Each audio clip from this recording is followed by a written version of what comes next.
مولاي صل وسلم دائما أبدا على حبيبك خير الخلق كلهم هو الحبيب الذي ترجى شفاعته لكل حول من الأحوال المقتحم يا ربي بالمصطفى بلغ مقاصدنا اغفر لنا ما مضى يا واسع الكرم إلى حضرة النبي المصطفى صلى الله عليه سيدنا محمد. Al-Fatihah. A'udzu billahi minasyaitonir rajim. Bismillah. Alhamdulillahirabbil alamin arrahman. Iyyaka na'budu wa iyyaka nasta'in. Amin. Allahumma nawwir qulubana wa qulub jami'i man hadara fi majlisina hadza bi nuril ma'rifah wa ilmil mukasyafah wal basirah wal iman wal islam ya fattahu ya alim iftah qulubana wa qulubahum futuhal arifin rabbana iftah bainana wa baina qaumina bil haqqi wa anta khairul fatihin amin amin ya rabbal alamin. Hadratal muhtaramin wal muhtaramat ikhwanu fillah, alhamdulillah rabbil alamin wassalatu wassalamu ala asrafil anbiya'i wal mursalin sayyidina wa maulana wa habibina wa syafi'ina wa ala alihi wa ashabihi wa sahabatihi ajma'in. Allahumma salli ala sayyidina Muhammadin salatan tuballighuna biha kullal maqsud ya Jawwadu ya Ma'bud ya Rahimu ya Wadud bi rahmatika ya arhamar rahimin. Allahumma salli ala sayyidina Muhammadin tibbil qulubi wa dawaiha wa afiyatil abdani wa shifaiha wa nuril absari wa diyaiha wa ala alihi wa sahbihi wa sallim. Assalatu wassalamu bi adadi ma fi ilmillah alaika wa ala alika ya sayyidi ya Rasulullah agisna sari'an bi'izzatillah.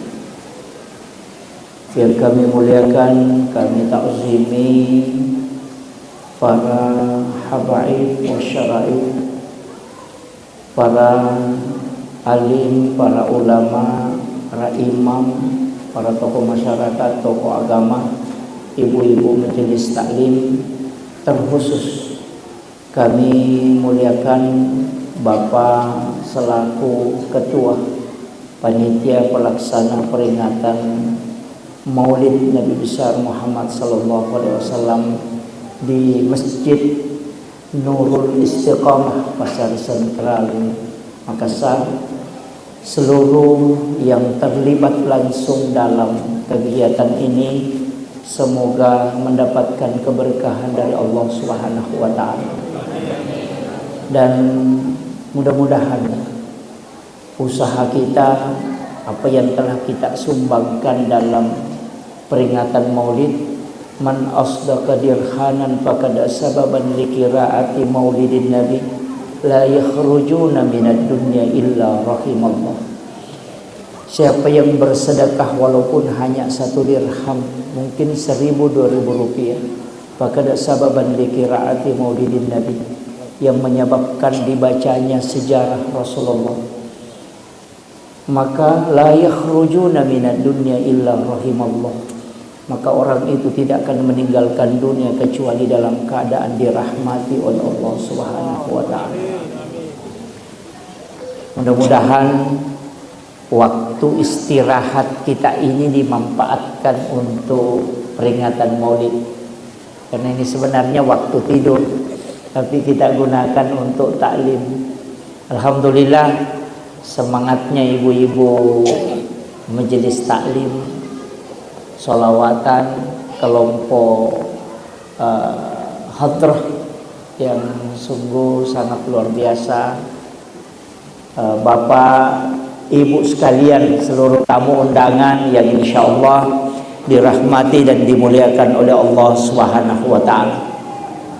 Saya pakai bahasa Indonesia ya. Dicampur bicarogi. Bisa bahasa Bugis, Bi? Alhamdulillah, insyaallah. Begini,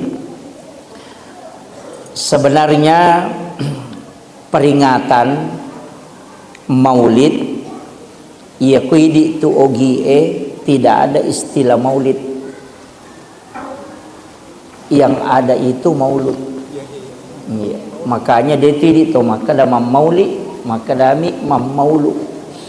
Magai itu dua hal berbeda. Ya ko makadaki Maulid berarti itu adalah waktu kelahiran. Berarti 12, ada yang mengatakan 9 Rabiul Awal. Kalau Maulud berarti orangnya, Rasulullah, bayinya. Jadi yang diperingati itu bukan waktunya, tapi yang diperingati kedatangannya Rasulullah. Makanya disebut Maulud. Jadi komakadaki peringatan Maulid berarti peringatan waktu kelahiran. Kalau peringatan Maulud Nabi maka peringatan terhadap Rasulullah yang diutus oleh Allah. Maka peringatan terhadap kehadirannya Rasulullah itu tidak mengenal waktu. Itu setiap saat. Maka sebenarnya ketika kita sholat kita tetap mensalami Rasulullah. Assalamu alayka ayyuhan nabiyyu wa rahmatullahi wa barakatuh. Itu setara pahalanya kalau kita berjumpa langsung dengan Rasulullah. Dan itu kalimat mukhatab. Orang yang mengucapkan salam itu tidak ada jarak dengan yang disalami. Makanya perintah agama itu kan ada dua. Mari kita mengirimkan salam dan sholawat. Itu dua hal yang berbeda. Kalau mengirimkan salam, assalamu alayka ya Rasulullah, assalamu alayka ya Nabi Allah, assalamu alayka ya Aba Barruh, assalamu alayka ya Taha, assalamu alayka ya Yasin, assalamu alayka ya ayyuhan Nabi. Itu adalah salam. Tapi kalau kita mengirimkan salawat, Allahumma sholli ala sayyidina atau Allahumma sholli ala Muhammad wa ala Muhammad. Versi salawat itu dua bentuknya. Ada bentuk fi'il mudhari yang sekarang dan seterusnya, ada bentuknya fi'il madhi, bentuk lampau. Makanya kalimat Allahumma sholli ala Muhammad itu fi'il mudhari, sedangkan fi'il madinya sallallahu ala Muhammad.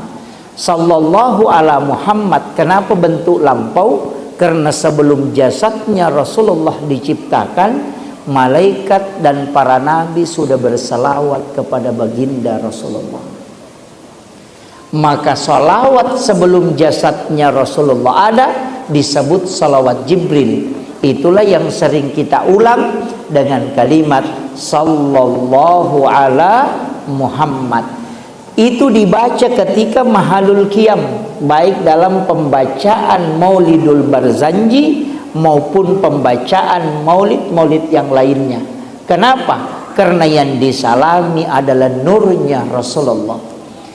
Kapan datangnya nurnya Rasulullah? Di dalam Al-Quran disebutkan qad ja'akum minallahi nurun wa kitabun mubin. Telah datang dari Tuhanmu cahaya, baru wa kitabun mubin, dan kitab yang menerangkan. Jadi Al-Quran, Taurat, Injil, Zabur itu belakangan. Yang pertama diciptakan itu adalah nurnya Rasulullah. Dari situlah kenapa disebutkan likulli syai'in min nurin Muhammad. Segala sesuatu itu adalah dari nurnya Rasulullah. Di dalam diri manusia disebut rahasia, karena kita dikasih 4: jasad, kemudian nafas, kemudian jiwa. Jiwa inilah yang kemudian disebut Nurun Muhammad, disebut juga rahasia. Kemudian ruh. Kalau ruh tidak dicipta, kalau nafas dicipta, jiwa dicipta, ruh tidak dicipta. Makanya disebut wa nafahtu fihi mir ruh, dihembuskan, itu tidak diciptakan. Makanya inna lillahi wa inna ilaihi rajiun, itu yang ruhnya. Di dalam diri kita ada nurnya Rasulullah. Nah, nur inilah sebenarnya inti dari sholawat kita kepada baginda Rasulullah Sallallahu Alaihi Wasallam. Makanya Rasulullah pernah bertanya, dia sama kutana Nabi taku malaikat Jibril, ya Jibril, amalan apa yang paling dicintai dan disukai oleh Allah Subhanahu Wa Taala? Malaikat Jibril mengatakan, sholawat kepadamu ya Rasulullah. Maka amalan yang paling dicintai oleh Allah adalah sholawat kepada baginda Rasulullah Sallallahu Alaihi Wasallam. Itu berkaitan dengan amalan-amalan zikir. Jangan disamakan semua ibadah. Ada sholat yang punya standar khusus, ada zikir yang memiliki standar khusus. Nah, kadang ada yang bertanya, karena ada hadisnya, Abdaluz zikir fa'alam annahu la ilaha illallah. Itu disebutkan dalam riwayat, siapa yang membaca la ilaha illallah dengan kalimat la-nya itu dipanjangkan, maka 4.000 dosanya yang berkaitan dengan Allah itu akan dihapuskan oleh Allah Subhanahu wa taala. Tapi ada juga riwayat yang lain menyebutkan, siapa yang membaca tasbihnya malaikat Jibril, maka walaupun sebesar buih di lautan dosanya, maka Allah akan bersihkan dosa-dosa itu. Hafal tasbihnya? Kalau zikirnya kan subhanallah wa bihamdi subhanallahil azim, itu zikirnya. Kalau tasbihnya subhanasil mulki wal malakut, subhanazil izzati wal jabarut, subhanal hayyil ladzi la yamut, subuhun kudusun rabbul malaikati war ruh. Sudah hafal?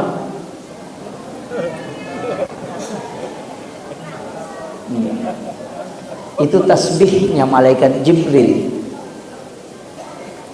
Subhanazil mulki wal malakut, subhanazil izzati wal jabarut, subhanal hayyil ladzi la yamut, subuhun kudusun rabbul malaikati war ruh. Insyaallah sudah dihafal. Kalau ngangguk-ngangguk itu sudah hafal, insyaallah. Salawat kepada baginda Rasulullah Sallallahu Alaihi Wasallam. Kalau kita lihat penjelasan para ulama di dalam kitab-kitab, ternyata memang ibadah itu semua tertolak kecuali ibadah itu nanti ada sholawatnya di dalamnya. Tapi ada juga ulama mengatakan tidak, sholat tidak akan sah kecuali orang bersolawat kepada Nabi. Makanya yang masuk rukun qauli dalam sholat itu termasuk sholawat kepada baginda Rasulullah. Itu kan sebenarnya tahiyat awal itu pakai sholawat. Yang membedakan tahiyat awal dengan tahiyat akhir itu cuma sholawat Ibrahimiyah. Karena memang sholawat yang paling sempurna adalah sholawat Ibrahimiyah. Itu hadis Bukhari Muslim. Makanya siapa yang membacanya 3 kali kemudian berdoa, maka doanya insya Allah mustajabah. Siapa yang membacanya sebelum tidur, maka dia dijaga dengan syafaat Rasulullah Sallallahu Alaihi Wasallam. Ketika bangun tidur pun kita dianjurkan untuk membaca sholawat Ibrahimiyah. Allahumma salli ala Sayyidina Muhammad wa ala ali Sayyidina Muhammad kama sallaita ala Sayyidina Ibrahim wa ala ali Sayyidina Ibrahim wa barik ala ali Sayyidina Muhammad wa ala ali Sayyidina Muhammad kama barakta ala Sayyidina Ibrahim wa ala ali Sayyidina Ibrahim fil alamin innaka Hamidun Majid. Ya, saya pakai Sayyidina. Yang tidak pakai Sayyidina ya silahkan. Guru kami pernah bilang, nah kalau Allahumma sholli ala Muhammad, Muhammad itu banyak. Muhammad Akbar, Muhammad Yusuf, Muhammad Karim itu banyak. Tapi kalau Allahumma sholli ala Sayyidina Muhammad itu pasti Rasulullah. Maka sejak itu saya pribadi menggunakan kalimat Sayyidina. Walaupun nanti ada yang tidak sepakat. Jangankan kalimat Sayyidina, maulid saja banyak yang tidak sepakat. Ada yang tidak maulid, menganggap maulid bid'ah. Makanya saya kasih tahu, orang yang tidak maulid itu karena sangat takut masuk neraka. Jadi tahu dia enam maulud tahu ni taulak dak tamaranaka tu. Karena dia mengatakan maulid itu bid'ah, wa kullu bid'atin dalalah wa kullu dalalatin finnar. Setiap kesesatan itu pasti masuk neraka. Jadi kalau maulud pasti itu adalah perbuatan sesat dan masuk neraka. Termasuk panitia yang pertama masuk neraka ini. Kalau menurut versi ini. Jadi yero de enam maulu tau mi taulak dak tamaranaka. Tapi yero tau mam maulu tau melolak dak tama suruga. Amin. Jadi satu takut masuk neraka, satu kepengen masuk surga. Jadi yero de enam maulu mi tau itu tamaranaka, ndak usah disalahkan. Tapi yang maulid karena mau dia mau masuk surga juga jangan disalahkan. Nanti kita ketemu di mana? Nah, ini kuncinya. Kemudian Rasulullah itu punya mukjizat dan apapun yang disandarkan ke Nabi itu pasti mulia. Tapi kemuliaannya bukan pada bendanya, tapi karena dia langsung terkoneksi ke Rasulullah. Saya pernah baca dalam satu kitab risalah, masjid seperti ini Bapak Ibu sekalian, itu tidak ada masjid yang terbangun ataupun musollah yang terbangun di dunia ini kecuali tempat itu pernah menetes air mandi Rasulullah. Nabi itu kan sebelum wafat sudah berwasiat, nanti kalau saya meninggal mandikan saya dengan air sumur Gars. Itu ada di Madinah. Yang punya waktu kesempatan umrah, sempatkan waktu ke sumur Gars. Itu tidak buka 24 jam, ada waktu-waktu tertentu. Cuma kadang biasanya ulama-ulama kita jamaah dari Yaman, Hadramaut itu yang datang, orang Indonesia jarang. Biasanya orang Indonesia itu ke sumur Zam-Zam. Kalau mau ambil barakahnya air mandi Rasulullah itu di sumur Gars. Karena sumur itu sudah diludahi langsung Nabi. Jadi Nabi mendoakan airnya kemudian dia ludahi. Baru dia bikin wasiat, nanti kalau aku meninggal air dari sumur ini kau gunakan untuk memandikan aku. Dan air mandi Rasulullah itu ketika dimandikan itu tidak jatuh ke tanah, tapi itu berputar naik ke langit. Dan siapa yang memandikan Rasulullah? Siapa yang menghafal nama orang yang memandikan Rasulullah, maka itu tidak akan buta matanya.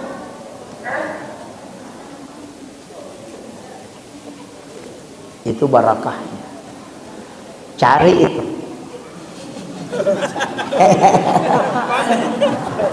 Cari, hafal namanya. Ketika penglihatan mulai kabur, maka sebut nama itu, kemudian kirimkan suratul Fatihah, baru usapkan minta barakahnya, itu akan kembali. Itu saya tidak sebutin.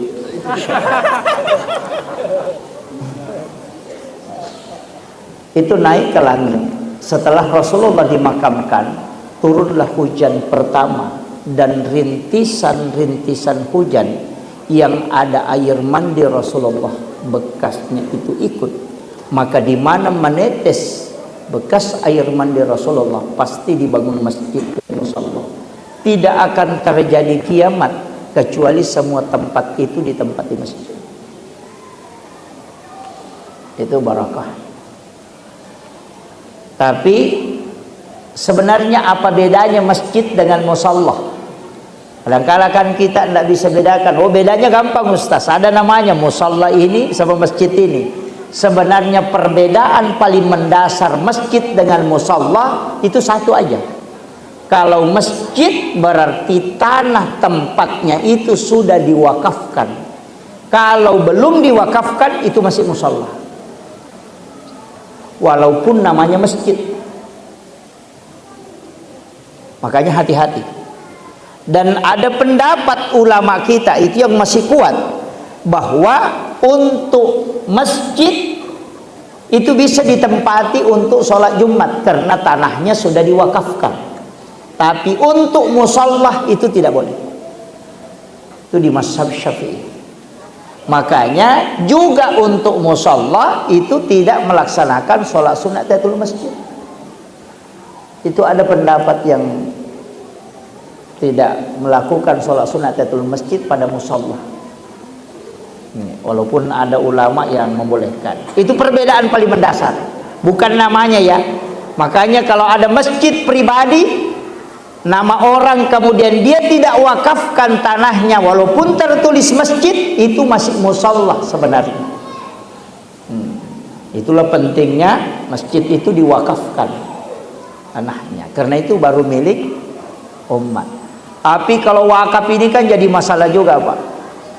Sekarang wakaf banyak masalahnya. Saya tidak terlalu bahas ke situ, nanti bikin pusing.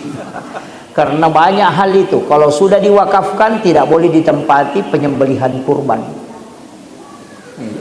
Masjid yang diwakafkan hanya untuk masjid, tanah yang diwakafkan hanya untuk masjid, itu ketika ditempati menyembelih binatang kurban itu tidak sah. Karena menggunakan istilahnya tanah wakaf yang umum menjadi khusus, kan gitu. Itu juga alasannya kenapa ada yang melarang pekarangan masjid ditempati menjual. Itu semua kecuali untuk kepentingan masjid. Makanya sekarang fikihnya sudah berubah kan.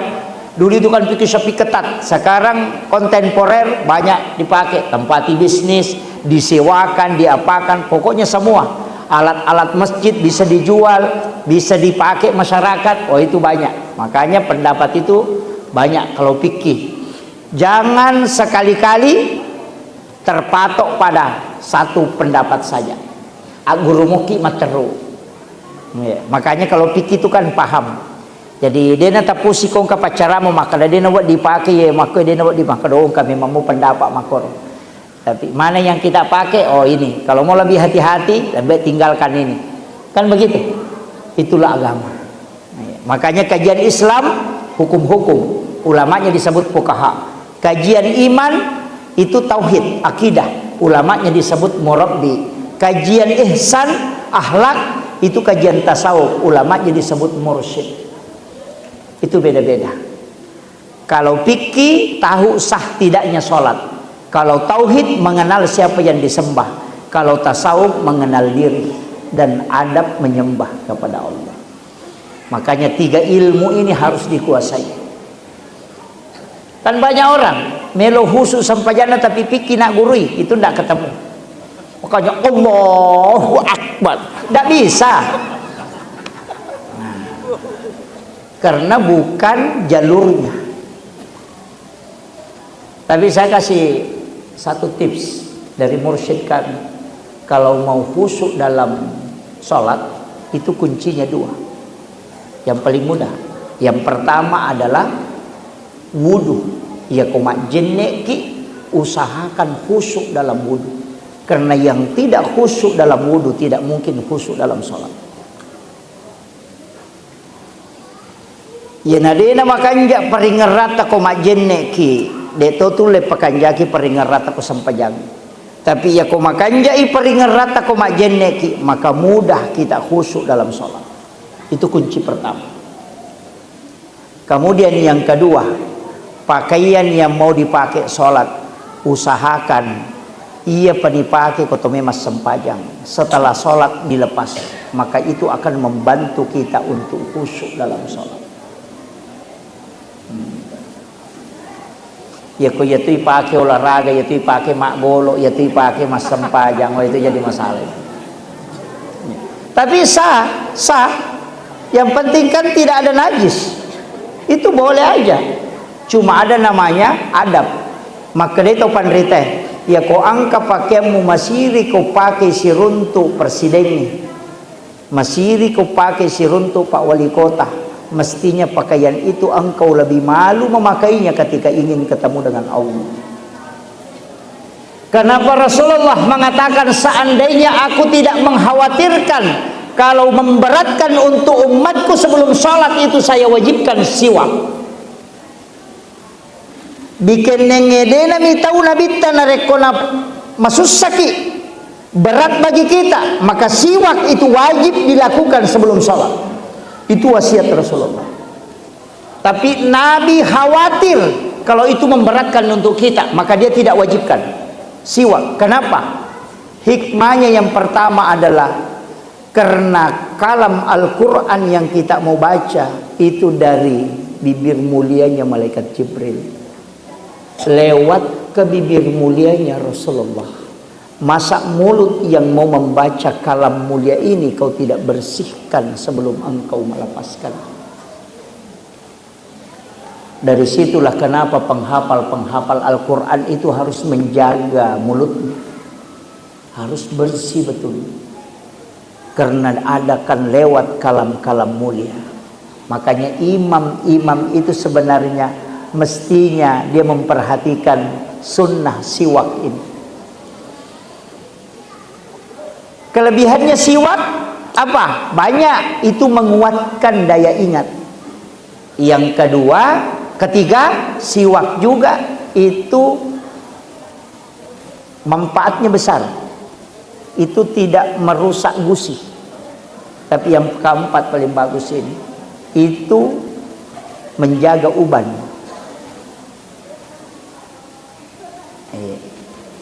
Itu barakah siwak. Cuma kita tidak terbiasa. Banyak di sentral dijual kayaknya siwak ya. Banyak. Tapi ya benar rupa sangangi, maka dah jaga mulut kita. Kalau sudah makan mestinya dibersihkan dulu baru sholat. Nah, sebab magai pada minggu melo mengaji, membaca Al-Quran, mestinya mulut ini dalam keadaan suci, dalam keadaan bersih. Kenapa? Karena para malaikat itu juga ingin mendengarkan bacaan Al-Quran kita. Itu barakah. Kemudian saya wasiatkan, apa keistimewaan Rasulullah? Agak keistimewaan Nabi ta Bapak Ibu sekalian. Napai jaji Nabi ta pitu memen ni mukjizatna. Saat dikandung Rasulullah itu ada beberapa mukjizat. Siti Aminah itu mengandung Rasulullah tapi bapaknya meninggal. Jadi Nabi yatim masih dalam kandungan. Tapi ketahui Bapak Ibu sekalian, ibunya Rasulullah tidak terlalu bersedih. Kenapa? Karena setiap malam Nabi bergantian mendatangi Siti Aminah. Nabiullah Adam mendatangi, Maryam mendatangi, Asyah mendatangi Rasulullah, mendatangi ibunya Rasulullah. Nabi Ibrahim pun mendatangi ibunya. Sebenarnya ibunya Rasulullah itu sudah tahu bahwa orang yang saya kandung ini bukan manusia sembarang. Dia adalah Sayyidul Anbiya. Kapan dia tahu? Karena di saat dia mengandung Rasulullah, Nabi bergantian datang menjenguknya. Dan itulah yang membuatnya tidak terlalu bersedih. Maka siapa yang paling pertama mengimani bahwa bayi yang saya kandung ini adalah seorang Nabi dan Rasul, adalah ibunya Rasulullah.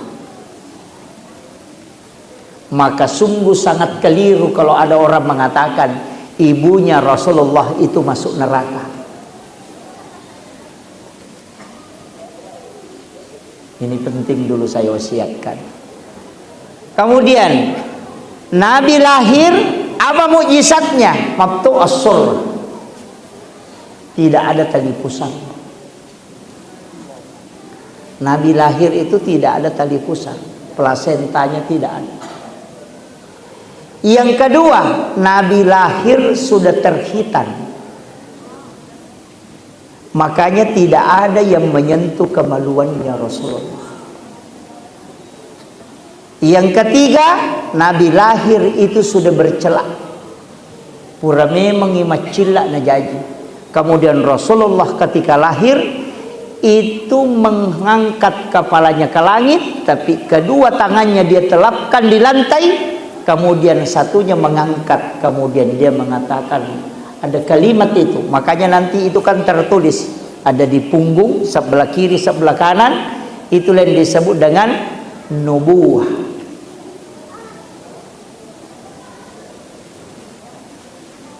Nanti kalau orang tidak tahu bilang kenapa khatmun nubuwah ini, biasa disimpan di rumah, ya. Ada yang punya itu ya? Khatmun nubuwah ada di rumahnya ya? Tidak ada. Itu yang segitiga, ada tulisannya di tengah, kiri kanan dan di bawah. Saya pernah dapat dalam satu kitab dijelaskan oleh salah seorang al-arif billah, siapa yang menyimpan ini di rumahnya, maka rumah itu tidak akan terbakar dari api.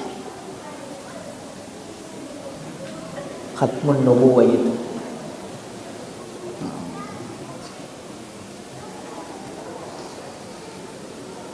Kemudian api di benua Paris. Oh, ini yang sering kita dengarkan di kitab Barasanji ini.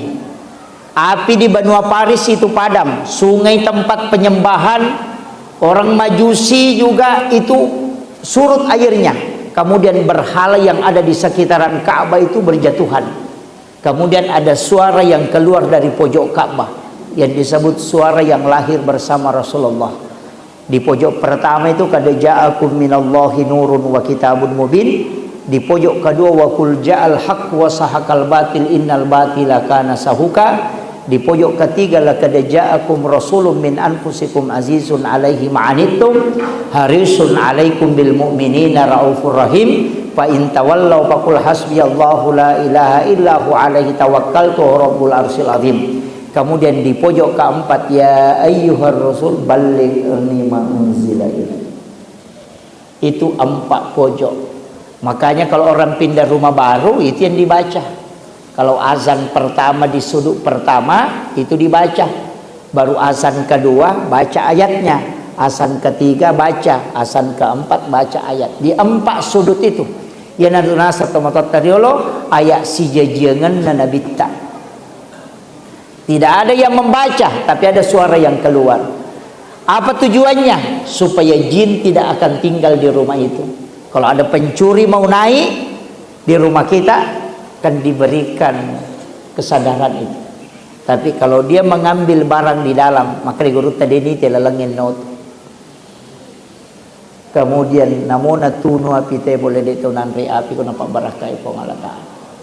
Maka baca 4 sudut di sudut rumah. Orang tua dulu itu azan untuk menyembunyikan, padahal sebenarnya bukan azannya yang pokok, itu ayatnya.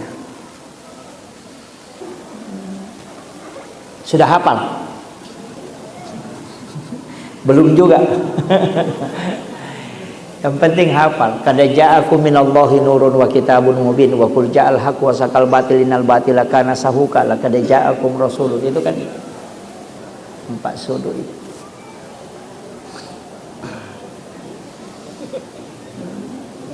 Itu barakatnya sitonganna. Makanya kan kita kalau pindah rumah baru, namun ke Makassar, Makotoro ya, azan. Iya, sebenarnya itu azan kan 5, 4 sudutnya 1 di tengah. Itu dikasih tahu yang punya rumah. Maka dia kumun ribu lamu akalimatu ta'bang sampai jam subuh sampai jam loro asra maghribi isya. Makanya azan 5 kali. Itu karena 5 waktu sholat. Kan itu kuncinya. Itu kan? Makanya kalau kita azan, ya itu salah satu doa. Tapi fungsinya yaitu bange juga mengusir jin. Makanya kalau mau sholat, azan biar di rumah. Jadi azan itu bukan hanya memanggil orang untuk melaksanakan ibadah, tidak. Tujuannya untuk supaya jin itu pergi. Azan. Kalau tidak bisa azan, cukup iqamah. Kalau sholatnya di rumah. Ya. Ajanah dalam subani mas sempajang. Nabi melarang. Janganlah engkau melakukan sholat kecuali melakukan salah satu dari keduanya. Iya. Jadi kalau tidak azan cukup iqamah. Begitu maksudnya. Kemudian Nabitta Pabu, apakah keistimewaan yang telah dia simpan untuk umatnya? Wah, iya pokok. Ini modal kita. Nabitta, dia sudah memperhitungkan semua jalur di mana kita bisa celaka, itu dia sudah tutup. Makanya semua jamaah yang ada di sini kota Makiranaka Macila Katongan, tidak apa-apalah transit tapi tidak lama. Ya, bisa transit tapi tidak lama. Tapi mau tidak diperiksa, mau masuk surga tidak dihisap, mau masuk surga tidak kumpul di mahsyar, tidak lewat titian siratal mustaqim, itu ada. Rasulullah yang menyampaikan. Saya buka hadis itu berbolak-balik, tanya ke beberapa ulama hadis, dan hadis itu sahih. Kami ngaji dengan mursyid kami dulu tahun 2002. Saya ngaji itu disampaikan, tapi saya tidak berani karena saya tidak diperlihatkan hadisnya. 20 tahun kemudian 2022 saya ngaji dengan salah satu mursyid, ketemu lagi, dikasih tahu lagi. Saya belum yakin betul. Kok ada betulkah orang yang tidak dibawa ke mahsyar? Dia dibawa lo pada mahsyar. Tidak lewat titian siratal mustaqim. Semua orang yang masuk tanpa hisab itu kan tetap lewat di mahsyar. Tapi kenapa ini tidak ke mahsyar? Ternyata memang ada hadisnya.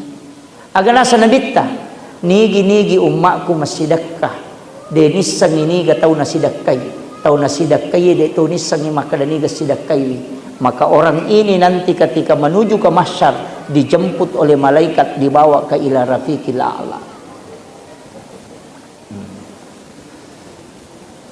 Itu aja kuncinya, Pak. Bersedekah tidak usah tahu siapa yang disedekahi.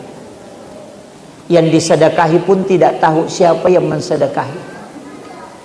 Iya, di Makassar ini banyak pondok-pondok pesantren tahfiz, banyak panti asuhan. Telepon saja pimpinannya, telepon saja pembinanya. Mohon maaf Pak Ustaz, Pak Kiai, apakah ada anak yatim di situ? Atau ada anak fakir miskin sekolah menghafal? Dia mengatakan ada. Saya minta tolong berapa pembayarannya satu bulan untuk satu anak. Mengatakan 500.000 atau 700.000. Nanti saya yang menanggung pembayarannya setiap bulannya. Tapi saya minta tidak usah kasih tahu anak itu, dan jangan kasih tahu juga saya siapa orangnya. Ketika anak ini selesai sekolah, kita ketemu di luar, kita tidak pernah tahu bahwa kita yang pernah membantunya. Dia pun tidak tahu bahwa kita dulu yang membantunya. Itulah maksudnya Rasulullah, yang bersedekah tidak tahu siapa yang disedekahi, dan yang disedekahi pun tidak tahu siapa yang mensedekahi.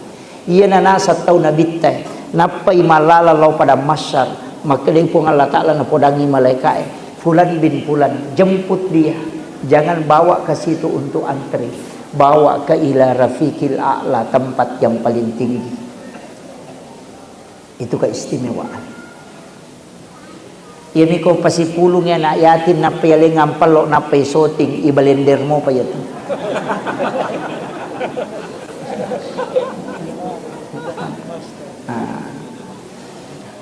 Sesekali kita melakukan ibadah, istri pun tidak tahu. Saya punya kisah seorang ulama yang tidak ada yang tahu bahwa dia adalah ulama hafiz Quran. Anak dan istrinya tidak tahu kalau dia hafal Quran, karena pekerjaan sehari-harinya adalah itu mengambil rumput kemudian dia jual untuk ke peternak.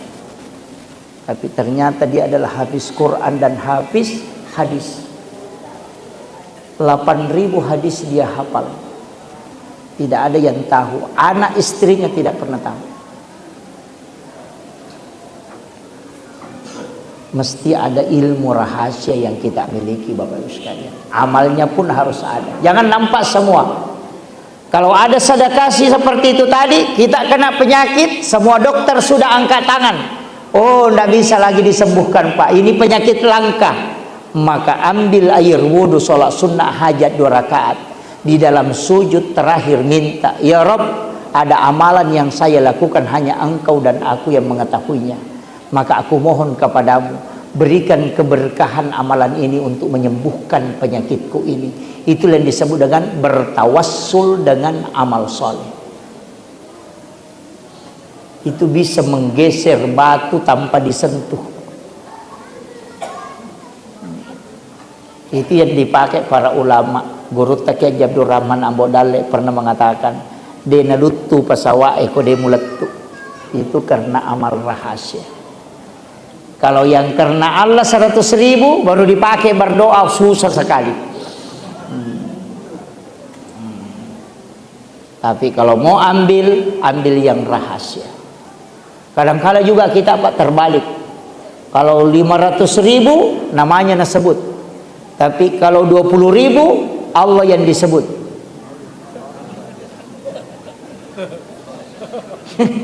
Terbalik kan? Puang Allah Ta'ala na pinangkura ko 20 sa budina. Eko 500 sa bosan na natapu. Mestinya kan dibalik. Kalau 1 juta hamba Allah. 5.000 hak jupa. Sebut nama. Jangan sembunyi ketika sedikit, tapi jangan. Itu kan tadi saya mengatakan, kadang kan dia menjual nama Allah dengan 2.000, 5.000. Tapi ketika 100.000, 500.000 asalnya dapat tamu. Ini su'ul adab dalam tasawuf. Tidak ada lagi di Makassar, Dik.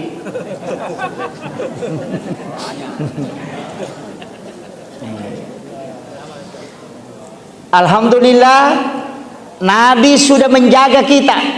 Di mana?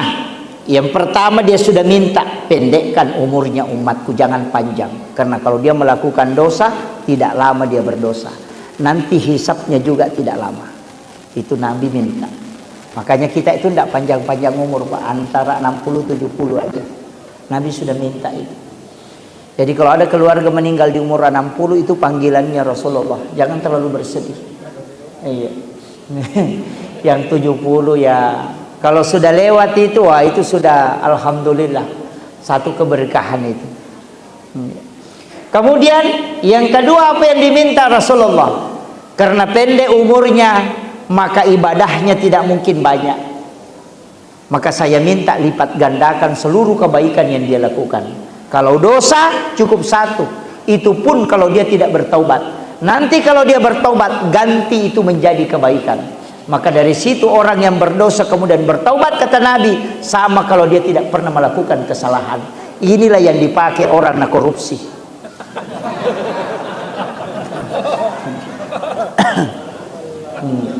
Kan jelas, man jaa bil hasanati falahu asru amsalha. Ya kopigau kici di DC, pawala na mancaji 10. Apalagi kalau sedekah, masalul ladzina yunfikuna amwalahum fi sabilillahi kamasali habbatin ambatat sab'a sanabila fi kulli sumbulatin mi'atu habbah. Oh itu luar biasa, Pak. Pas sedekah itu berlipat-lipat. Oh, berlipat-lipat itu. Makanya kalau mengatakan masalul ladzina yunfikuna, di situ pakai kalimat infak, bukan sedekah. Apa bedanya sedekah dengan infak? Kalau sedekah itu umum. Kalau infak itu pasti harta. Iya. Kalau bilang sedekah, biar zikir, sedekah. Kiriman Fatihah, sedekah, tidak ada modalnya. Makanya kalau kita mau tidur, dianjurkan membaca surah Al-Fatihah 4 kali. Itu sama dengan bersedekah 400.000 dirham. Berapa kali kita baca Fatihah kalau mau tidur? Sekali. Terlalu pelit itu. Jangan kikir. Pertama, ila hadratin Nabil Mustafa sallallahu ala sayyidina Muhammadin al-Fatihah. Yang kedua, ila jami'il anbiya'i wal mursalin wasyuhada'i wassolihin wal malaikatil muqarrabin al-Fatihah. Yang ketiga, wa kulluhum awliya'ullahu fis samawati wal ardi wa fil bahr walil muslimina wal muslimat wal mu'minina wal mu'minat al hayya'i minhum wal amwat al-Fatihah. Kemudian yang keempat, wa ila ummi wa abi wa masahina wa masahina syekhun al-Fatihah. Jadi semua disedekahi Fatihah. Itulah orang yang paling besar sedekahnya sebelum tidur. Makanya disebut sedekah. Tapi kalau infak itu pasti harta. Makanya pakai uang. Makanya jangan kikir Pak Bu. Aja lalu tama seke. Desi sagase ngarona kana tau seke apa namo tau seke cecatoy. Ya. Iya. Iya kumate tau seke dia natarita we sikap di babi. Taba inasa. Maka pusih.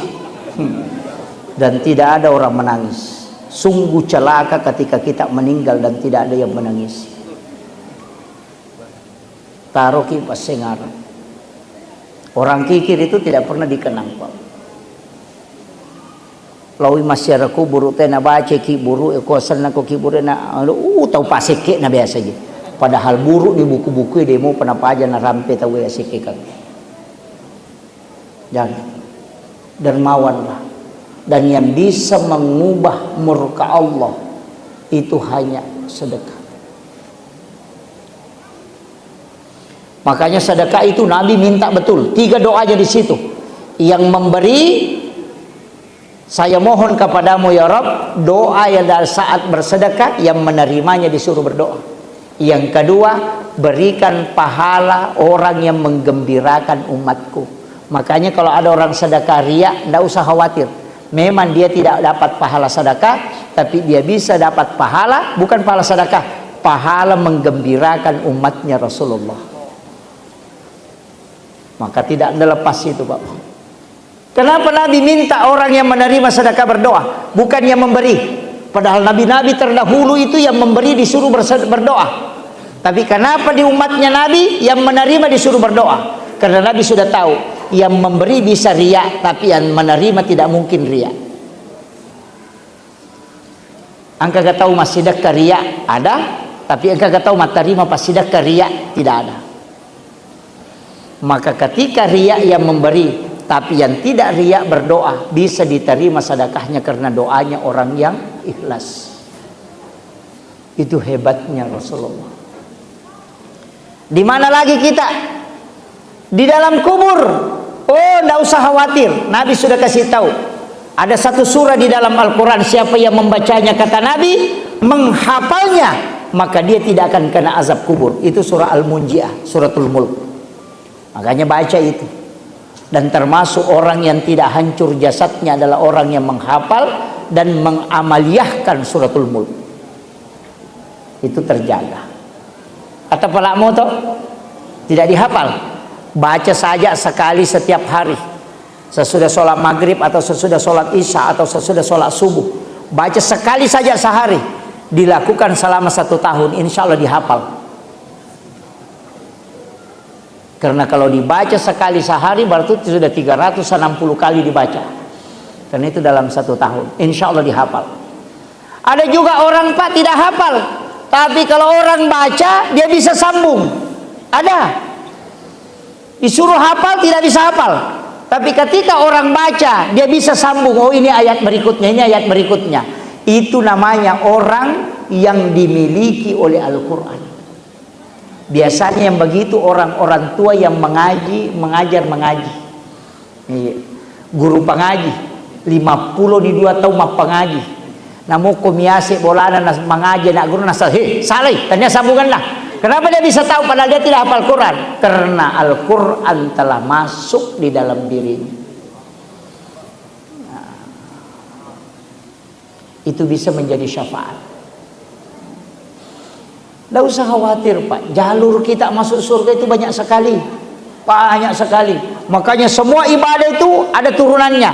Wajib sunnah, wajib sunnah, wajib sunnah. Wajib lari ke Allah disebut rahmat, sunnah lari ke Rasulullah disebut syafaat. Makanya kalau mau dapat syafaat ibadah sunnah, kalau mau dapat rahmat ibadah wajib. Makanya rata-rata ibadah wajib tidak disebut pahalanya, yang disebut itu ibadah sunnah. Sholat duhur tidak disebut pahalanya, tapi sholat sunnah duhur disebut pahalanya. Sholat asar tidak disebut pahalanya, tapi sholat sunat sebelum asar 4 rakaat kata Nabi itu setara dengan umrah 1 kali. Ini Pak Ketua baru-baru pulang dari umrah.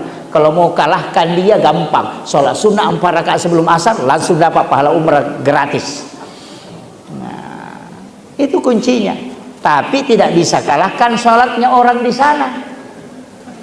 Nah, itu lagi kelebihannya. Makanya disebut pahala umrah, bukan syariat umrah. Nah, itu beda. Makanya kalau mau dapat pahala banyak, ibadah sunnah di situ semua disebutkan. Itu jalur syafaat. Jadi matu kosori mondri 2 milalem. Ya komete tama suruga 2 mi jalurna. Passwordnya cuma 2. Yang pertama adalah rahmat, itu hak prerogatif Allah. Yang kedua adalah syafaat. Syafaat ini terbagi 4. Ada syafaat Rasulullah, ada syafaat Al-Quran, ada syafaat anak perempuan. Tahu syafaat anak perempuan? Nabi mengatakan siapa yang meninggalkan 2 atau 3 anak perempuan ahli ibadah, maka ibu bapaknya tidak disentuh api neraka. Satu ji, bikin lagi. Fatal itu kalau anak laki-laki kita dapat syafaat amaliyah. Kalau anak perempuan memang jangankan kata Nabi disentuh, diperlihatkan api neraka pun tidak. Dari situlah Nabi berdoa, jadikanlah dari keturunan umatku banyak perempuan. Maka di dalam riwayat disebutkan dunia tidak akan kiamat kecuali 1:50 perempuan dengan laki-laki. Siddi arwane 50 mahkun rai. Itu perbandingan penduduk baru dunia akan kiamat. Makanya tidak usah khawatir bilang kiamat sudah dekat. Tidak, masih jauh itu. Tidak, masih jauh. Makanya ibu-ibu jangan khawatir kalau mengatakan penduduk neraka itu banyak dari kalangan kaum wanita. Karena memang jumlahnya yang banyak. Kan 50:1. Pasti banyak lah. Nah, itu kuncinya. Tapi orang yang diberi jaminan masuk surga bisa memilih pintu mana saja. Sama kalau mau masuk masjid, mau lewat sini, mau lewat sini, mau lewat sini. Semua pintu surga terbuka memanggilnya. Siapa? Perempuan. Kalau laki-laki tidak ada. Itu perempuan. Menjaga sholat wajib, menjaga puasa wajib, menjaga syahwat, ridho suami, maka surga membuka semua pintunya dan dia mau lewat kemana saja. Itu hebatnya wanita. Makanya kalau ada janda di sini tinggal 3, karena tidak ada suaminya. Kan jelas. Yang disuruhkan jaga sholat fardu. Ini yang banyak keliru Pak Bu. Makanya wanita itu kalau masuk waktu sholat langsung sholat. Jangan tunggu lama. Dikhawatirkan kalau dia haid